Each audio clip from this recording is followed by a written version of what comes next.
네, 그럼 이번에는 베이징 연결해 보겠습니다. 미국과의 패권 다툼 양상에 있는 만큼 중국이 이번 선거에 가장 촉각을 세우는 국가일 텐데요. 김희용 특파원 나와 있습니까? 네, 베이징입니다. 네, 중국은 어떻게 지금 관심을 보이고 있습니까? 네, 중국 매체 특히 중앙방송인 CCTV 뉴스 채널을 보면 어제 저녁 메인 뉴스나 또 아침 종합뉴스에서 미국 대선 소식은 큰 뉴스가 아닙니다. 짧게 투표가 시작됐다는 소식 정도만 나갔는데 오히려 미국 관련해서 중점을 두고 중국에서 보도하는 건 투개표 진행 상황, 누가 유력하냐 이런 판세 전망 같은 게 아니라 거리나 상점에 펜스를 치고 시민들이 총기를 구입하고 있다 이런 기사 같은 선거 후에 사회 동요나 혼란에 대해서 미국 시민들이 두려워하고 있다는 그런 내용입니다. 미국 선거 자체보다는 선거로 인해 미국이 얼마나 혼란스러움에 빠져 있는가, 위험한 사회인가 여기에 초점을 맞추고 있는 보도입니다. 네, 굉장히 다른 관점에서 이번 미국 선거를 보고 있다는 얘기인데요. 중국은 트럼프 정부 후반기에 미국과 굉장히 갈등이 고조되지 않았습니까? 중국 입장에서는 트럼프냐 바이든이냐 누구의 당선이 더 낫다고 볼 수 있을까요? 그 말씀하신 거에 대해서 중국 관변 매체가 한 문장으로 정리를 한 게 있는데요.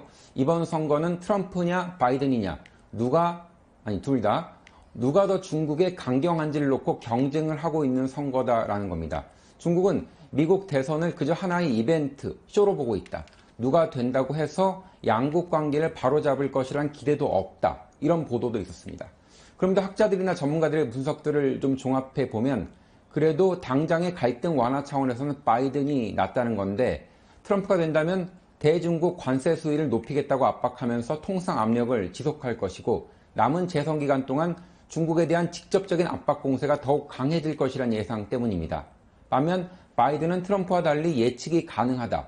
이런 긍정적인 측면은 있지만 인권이나 민주주의 이런 가치를 강조하고 있고 미국의 전통적 동맹을 회복해서 중국을 압박할 것이라는 입장을 밝혀왔기 때문에 또 신장, 위구르, 타이완 문제 같은 중국이 핵심 이익을 수호해야 한다고 말하는 대상에 대해서도 더욱 강화된 압박을 바이든 후보는 할 수 있습니다. 그래서 오히려 트럼프보다 좀 더 본질적이고 장기적 차원의 갈등이 예상된다. 이렇게 전망을 하고 있습니다.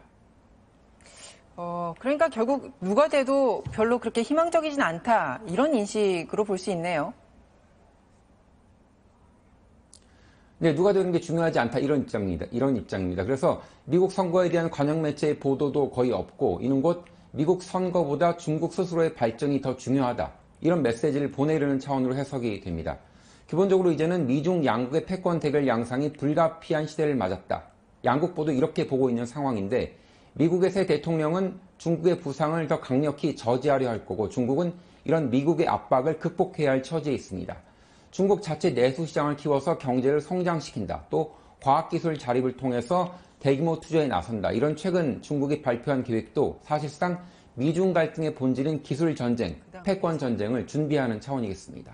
베이징이었습니다.